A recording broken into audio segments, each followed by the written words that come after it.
এইরকম মিষ্টি দই যদি ঘরে বানিয়ে নেওয়া যায় তাহলে কিন্তু এত দাম দিয়ে আর দোকান থেকে মিষ্টি দই কিনে খাওয়ার কোনো প্রয়োজনই হবে না। কত সুন্দর জমেছে দেখো। হ্যালো ফ্রেন্ডস, ওয়েলকাম টু শিম্পিয়ান মাম্মিস কিচেন। আজকে আমি তোমাদের সঙ্গে মিষ্টি দই রেসিপি শেয়ার করব। গরম পড়ে গেছে আর এই গরমের দিনে দই তো সবার ঘরে ঘরেই আনা হয় এবং খাওয়া হয়, তো ভাবলাম যে সেই মিষ্টি দইয়ের রেসিপি আজকে আমি তোমাদের সঙ্গে শেয়ার করি। দেখো, সবার প্রথমে মিষ্টি দই বানানোর জন্য একটা কড়াই নিয়েছি, এর মধ্যে আমি অল্প জল দিয়েছি। জলটা যখন একটু গরম হয়ে গেছে সেই সময় এর মধ্যে আমি দিয়ে দিচ্ছি দুধ। এখানে আমি আমুল তাজা নিয়েছি, তোমরা যে কোনো কোম্পানির দুধ কিন্তু এখানে ইউজ করতে পারবে। 1 লিটার এখানে আমি দুধ দিয়ে দিলাম। এর সঙ্গে 1/4 কাপ আমি নিয়েছি গুঁড়ো দুধ। এই গুঁড়ো দুধটা কিন্তু এখনই আমি দিয়ে দিচ্ছি, যেহেতু দুধটা মাত্র দিয়েছি, হালকা একটু গরম হয়েছে। এই সময় দিলে এই গুঁড়ো দুধটা কিন্তু খুব সুন্দরভাবে মিশে যাবে, এতে করে কিন্তু দুধটা বেশ একটু ঘন হয়ে যাবে। আর আরও একটা কারণ আছে, দই জমার পর দেখবে দই যখন কেটে উঠাবে এর মধ্যে থেকে জল বের হয়। তবে এই গুঁড়ো দুধ ইউজ যদি করো এই দুধটা জাল করার সময়, তাহলে কিন্তু দই জমার পর আর জল বের হবে না। দুধটা ওদিকে জাল হচ্ছে, ততক্ষণে এদিকে আমি টক দই নিয়ে নিয়েছি 1/2 কাপ। একটা বাটির উপর চালনি রেখেছি, এর মধ্যে আমি এই দইটাকে কিন্তু দিয়ে দিচ্ছি, দিয়ে এটাকে রেখে দেব। এতে করে এক্সট্রা জলটা কিন্তু ঝরে যাবে। অবশ্যই এই প্রসেসটা করবে, আর এটা যদি না করো সেক্ষেত্রেও কিন্তু দই জমার পর তার মধ্যে থেকে জল বের হবে, তাই এভাবে করে নেবে। আর এই দইটা জমানোর জন্য কিন্তু তোমরা চাইলে মিষ্টি দইও ইউজ করতে পারবে। এদিকে দেখো, দুধটাকে কিন্তু আমি অনবরত নেড়ে নেড়ে জাল করে নিচ্ছি। আর এই দুধটাকে কতটা জাল করতে হবে সেটাও কিন্তু অবশ্যই বুঝে বুঝে করতে হবে। এখানে আমি 1 লিটার দুধ নিয়েছি, আর যেহেতু আমি মিষ্টি দই বানাচ্ছি তাই এখানটায় আমি এই দুধটাকে প্রায় 1/2 লিটারের কাছাকাছি করে নেব। এদিকে দেখো, অনবরত কিন্তু আমি নাড়ছি, কেননা দুধ খুব তাড়াতাড়ি নিচের থেকে লেগে যায়। তাই এভাবে করে নেড়ে নেড়ে কিন্তু আমি এটাকে জাল করে নেব। ছেড়ে দিলে কিন্তু নিচের থেকে লেগে যাবে আর কালারটা খারাপ হয়ে যাবে, খেতেও ভালো লাগবে না। এদিকে প্রায় 10 থেকে 12 মিনিট হয়েছে মিডিয়াম আঁচে এভাবে করে নেড়ে নেড়ে আমি দুধটাকে জাল করে নিয়েছি। আর এখন দেখো কতটা শুকিয়ে গেছে, 1/2 লিটারের কাছাকাছি প্রায় চলে এসেছে। আর সাইডে যে সরগুলো আছে সেগুলোও কিন্তু আমি দুধের মধ্যে দিয়ে দিচ্ছি। আর এবার এর মধ্যে আমি দিয়ে দিচ্ছি চিনি। এখানে আমি 4 চামচ চিনি নিয়েছিলাম, তবে মিষ্টিটা তোমরা যে যেমন খেতে পছন্দ করো সেই অনুযায়ী দিয়ে নেবে। আমার কাছে এটাই পারফেক্ট ছিল। তো চিনি দেওয়ার পর আরও 2-3 মিনিটের মতন আমি হাই হিটে কিন্তু দুধটাকে জাল করে নিয়েছিলাম।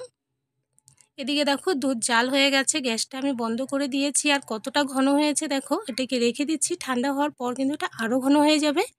এদিকে ততক্ষণে মিষ্টি দইয়ের যে একটা কালার আছে সেই কালারটা তো আনতে হবে, সেই কারণে এখানে আমি 2 চামচ নিয়েছি চিনি একটা বাটির মধ্যে। আর একদম লো আঁচে কিন্তু বাটিটা আমি গ্যাসের উপর বসিয়ে দিয়েছি। অনবরত এভাবে নেড়ে নেড়ে আমি কিন্তু ক্যারামেল তৈরি করে নিচ্ছি। এর মধ্যে তোমরা দেখতেই পেলে আমি কিন্তু জল দিইনি, জল ছাড়াই শুকনো চিনিটাকে কিন্তু এভাবে নেড়ে নেড়ে আর আঁচটা একদম লোতে করে রেখেছি।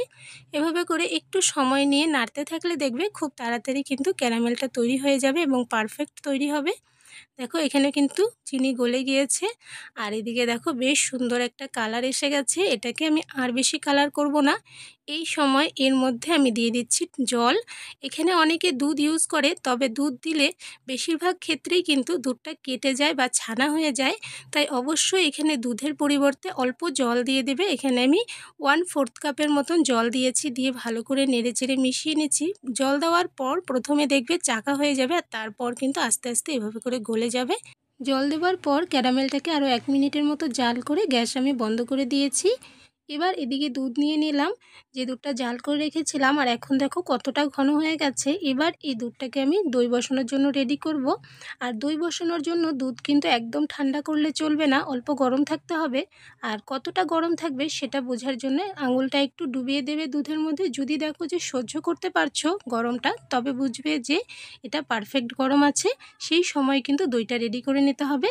এই দুধটার মধ্যে প্রথমেই আমি ক্যারামেলটা দিয়ে দিলাম, পুরোটা দিয়ে ভালো করে মিশিয়ে নিচ্ছি। আর দেখো কালারটা কিন্তু চলে এসেছে, তবে যতটা কালার এসেছে এখানে ততটা ঠিক বোঝা যাচ্ছে না, তবে কালারটা বেশ সুন্দর এসেছিল। এবার দুধটাকে ভালো করে নেড়েচেড়ে মিশিয়ে নিয়েছি। দেখো, এবার এটাকে সাইডে রেখে আমি নিয়ে নিচ্ছি দই, যেটা আমি জল ঝরানোর জন্য রেখেছিলাম। আর দেখো কতটা জল বের হয়েছে। এই জলটাকে আমি ফেলে দিচ্ছি। তোমরা চাইলে রেখে এটাকে কোনো সবজিতে অথবা এটা কিন্তু আটা মাখাতেও ইউজ করতে পারবে। এবার এই জল ঝরানোর দইটা আমি বাটির মধ্যে নিয়ে নিচ্ছি। নিয়ে খুব ভালো করে কিন্তু এই দইটাকে ফেটিয়ে নিতে হবে, যাতে করে এর মধ্যে কোনো রকম লাম্পস না থাকে। খুব ভালো করে দেখো আমি ফেটিয়ে নিচ্ছি এভাবে করে চামচটা দিয়ে। তবে তোমরা চাইলে হুইস্কার দিয়েও এটা করতে পারবে। প্রথমে আমি চামচ দিয়ে করছিলাম, এতে করে বেশ সময় লাগছিল, তাই পরে আমি কিন্তু হুইস্কার দিয়ে এটাকে খুব ভালো করে দেখো ফেটিয়ে নিয়েছিলাম। আর কত সুন্দর দেখো ক্রিমি ভাব চলে এসেছে, একদম স্মুথ হয়ে গেছে কিন্তু টক দইটা। দেখো এভাবে করেই ভালো করে এটাকে মিশিয়ে নিতে হবে। আমার এদিকে ফেটানো হয়ে গেছে টক দই। এবার এর মধ্যে আমি দুধের যে মিশ্রণটা রেখেছিলাম সেখান থেকে অল্প অল্প দিয়ে আমি কিন্তু এটাকে ভালো করে মিশিয়ে নিচ্ছি। প্রথমেই কিন্তু টক দই দুধের মধ্যে দিয়ে দেওয়া যাবে না। এইভাবে করে প্রথমে অল্প দুধ দিয়ে দইয়ে ভালো করে মিশিয়ে নিয়ে তারপর কিন্তু এই দইয়ের মিশ্রণটা আমি দুধের মধ্যে দিয়ে দিচ্ছি। দেখো এভাবে করে পুরো মিশ্রণটাই কিন্তু আমি এই দুধের মধ্যে দিয়ে দিলাম। দিয়ে ভালো করে এটাকে আবারও একটু নেড়েচেড়ে মিশিয়ে নিচ্ছি। আর এই কাজগুলো ফটাফট করে নেবে, খুব বেশি সময় নেবে না। ফটাফট এভাবে করে মিশিয়ে নিয়ে এটা কিন্তু দই বসানোর জন্য দিয়ে দিতে হবে। এভাবে ভালো করে মিশিয়ে নিলাম। এবার হাতাটা দিয়ে দুধ নিয়ে উপর থেকে এভাবে করে ঢালছি। এতে করে উপরে দেখো একটা বাবলসের তৈরি হচ্ছে। এতে করে কিন্তু দইয়ের উপরে বেশ সুন্দর হয় দেখতে, বেশ ভালো লাগে। এদিকে আমার দইয়ের মিশ্রণটা রেডি হয়ে গেছে। আমি একটা মাটির হাঁড়ি নিয়েছি। তোমরা যে কোনো কাচের বাসন, স্টিলের বাসন যে কোনো কিছুতে বসাতে পারবে, তবে হাঁড়িটা আমার কাছে ছিল তাই এই মাটির হাঁড়িটা নিয়েছি। এই হাঁড়িটার মধ্যে আমি কিন্তু দুধের মিশ্রণটা ঢেলে দিলাম। হাঁড়িটা কিন্তু আমি ভালো করে ধুয়ে রেখেছি, তবে মিষ্টির দোকানে যারা বানায় ওরা কিন্তু ধুয়ে নেয় না, মুছে নেয়। এতে করে দইটা খুব সুন্দর বসে। তবে যেহেতু ঘরে বানাচ্ছি তাই ভালো করে ধুয়ে এর মধ্যে আমি দিয়ে দিলাম, দিয়ে ঢেকে দিলাম। এবার এটাকে গরম স্থানে রাখতে হবে। আর তার আগে একটা কম্বল নিয়েছি। কম্বলের মধ্যে এভাবে করে আমি কিন্তু এই দইয়ের হাঁড়িটাকে পেঁচিয়ে নিচ্ছি ভালো করে। এতে করে এর ভেতরটা বেশ গরম থাকবে আর খুব তাড়াতাড়ি কিন্তু দইটা জমে যাবে। দেখো ভালো করে কম্বল দিয়ে আমি এটাকে পেঁচিয়ে নিলাম।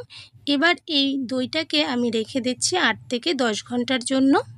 এখানে প্রায় 10-11 ঘন্টার মতন হয়েছে। আমি দইয়ের এই হাঁড়িটাকে আবারও নিয়ে নিলাম, নিয়ে এবার আমি খুলে দেখব। আর এখানে একটা কথা বলছি, যদি ওয়েদার ঠান্ডা থাকে সেক্ষেত্রে কিন্তু দইটা জমতে 12-13 ঘন্টার মতনও লেগে যায়। আর যদি গরম ওয়েদার থাকে তাহলে কিন্তু 8-9 ঘন্টার মধ্যে অনেক সময় জমে যায়। এদিকে আমি দইয়ের হাঁড়িটা বের করে নিলাম। এবার ঢাকনাটা খুলে নিচ্ছি। দেখো কত সুন্দর কিন্তু দইটা বসে গিয়েছে। আমি এখান থেকে কেটেও তোমাদের দেখাবো যে দইটা কেমন হয়েছে আর কাটার পর জল বের হচ্ছে কিনা।